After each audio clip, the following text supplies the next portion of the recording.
Hey everybody, welcome to episode 52 of the Foundation First Fitness Show with Bob Echo, and today we will be heading in a slightly different direction than I usually do. I've never done this before, but today I wanted to kind of do a review and touch on some points that I had, that were kind of brought up throughout the last two interviews that I did. Today I'm going to be focusing on episode 50. So if you haven't seen episode 50 before you even listen to this, head over to episode 50, listen to that first. If you guys are watching this on YouTube, I'm going to link it right up here. Head there, click it, watch it, then come back, listen to this, or you're going to have absolutely no idea. Well, I mean, you probably won't, but you'll probably have better context. You'll understand it more. You'll have more context coming into this episode. So episode 50 was with Cam Charbonneau. She's a skills coach, as you probably know. She basically brought up a couple of points, and I really wanted to discuss them because one of the things I wanted to do in that episode was almost take a step back and not give too much of my own opinion. I wanted to let her kind of lead the discussion simply because I think it's easy for me to kind of like jump in, give my point, and then not really listen to what's going on because I'm focusing so much on my own opinion of what's going on instead of listening, digesting, then coming back and saying, oh, I found this point really interesting and I thought about this and I thought about that and what about this? And so we've almost already discussed a couple of things and we already planned that, she's going to be coming back on and we're going to talk about some other stuff. But I wanted to discuss a couple of things that she said that I thought were really important.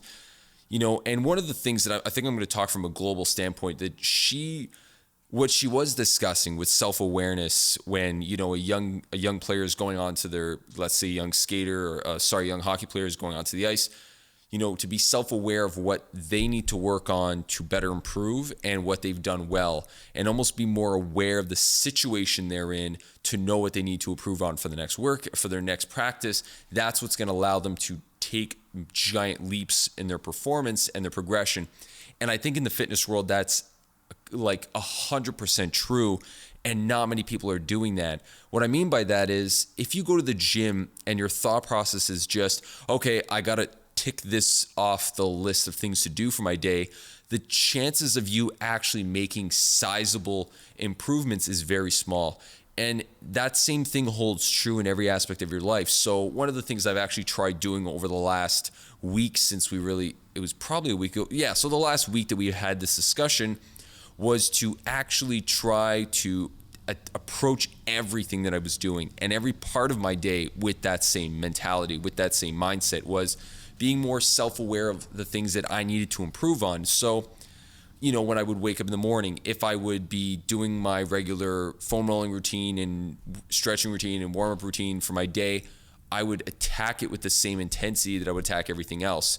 When I would go to start my work schedule and I was doing things at work, I would do them with 100% focus and be self-aware of where are my biggest weaknesses, when I'm doing that, where can I improve, and then that will at least help me with my performance.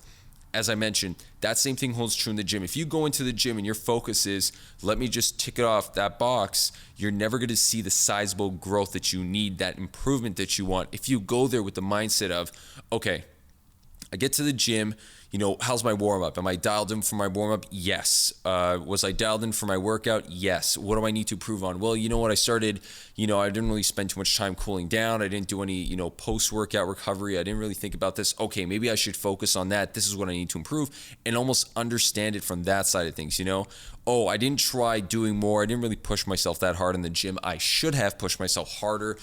For next time, what I want to do is do it right, is do a better job at pushing myself in the gym to actually make some sizable gains that I'm actually looking for. That is probably the biggest message that I want to pull away from what she said. Now, there was a point that I mentioned within the episode that I think is also really important. And I didn't want to elaborate too much on that because I felt like we might have been diverged down a different road. But one of the things that I've been getting on my players about for the last couple of weeks is usually one of the most commonly known phrases in sports, in business, pretty much anything really, is perfect practice makes perfect.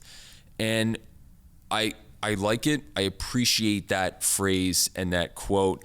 Though one of the ones I usually use, which I've never really heard anybody say, but it's probably up there. I mean, I'm sure someone said it before. But one of the ones that the ones that I think is this phrase that I use the most, one of the phrases that I really use a lot with my athletes is, perfect effort makes progress. So what I mean by perfect effort makes progress is when you go into it, it's very similar to what she was saying was, when I go into a workout, when I'm working out with one of my guys or I have one of my guys doing a lift, if they go into their warm-up and they're just kind of going through the motions of the warm-up and they do 5 good reps but then 5 really bad reps, well, they really haven't done anything, because those 5 really good reps that they did were helping them a lot, and then the 5 really bad reps were just bringing them back to where they started because they're teaching themselves a bad habit. That is easily one of the most impactful things that I've seen in my workouts, where I've almost cut down on reps to make sure that at least the quality and the intensity and the effort that was going into that was at an all-time high, so that their progress was at an all-time high. And the one thing I noticed when putting those two things together was, if their effort was high, their progress was high. And what I mean by effort was, it's not that the workout was longer, it's not that they lasted through an entire workout, it was that their entire mentality when they were doing those specific exercises were very high, and they were very dialed in, they were very focused. That's where I saw the biggest growth with my athletes. So that's one of the things I really wanted to bring up today, because I think it's something that a lot of us really need to understand when we go into the weight room, is that if we are going to be doing those reps, we have to dial it in. So many of us get kind of lost going through the motions when we're doing something like a warm-up, which is usually thought of as a very small component, not really that important.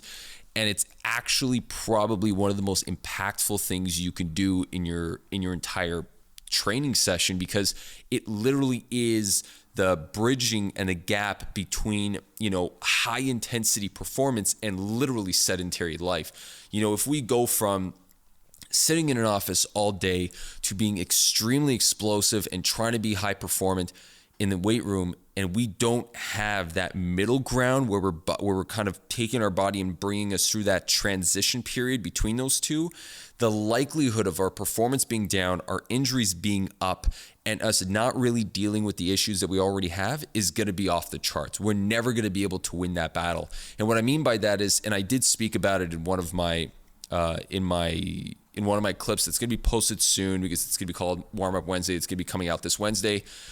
Tomorrow, is the idea of the warm-up and the idea of the concept of the warm-up and why you need to be paying attention when you are going through that warm-up and why it's important. And that's probably one of the things I want to carry into 2019 with a lot of my clients. And what I want you to try to do as well is really start focusing on the intensity level of the things you're doing. So not necessarily do more, but the intensity level of what you're doing, keep that at an all-time high, and to see if that will make the biggest difference for you.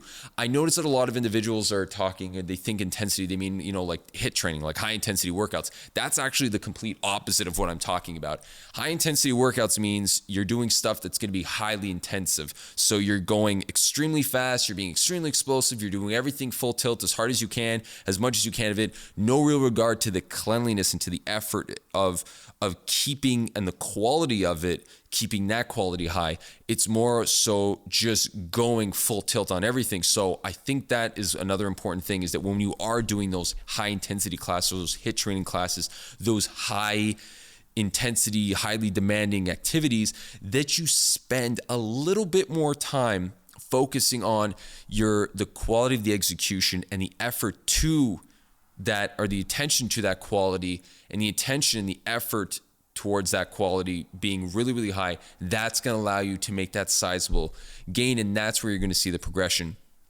Don't get confused on that small notion that, if you work really, really hard, you're going to get really, really good results. Yes, but if you're working really, really hard but not paying attention to the quality of the movement that you're doing and the quality of the effort that you're doing, you're not going to get any results, because you're going to be running in a circle and your body's going to be trying to figure itself out the entire way. I see so many individuals go at those things as hard as they can, they leave so much on the table because their attention to those details are gone, and their performance just goes right down the drain. So that's a quick one. I just want to wrap it up. 10 minutes. It was a very quick episode today. If any of you have any questions about anything that Cam said in that episode, anything that I said in this episode in relationship to that to that episode. I really, really would like to hear your feedback. Let me know what you guys think.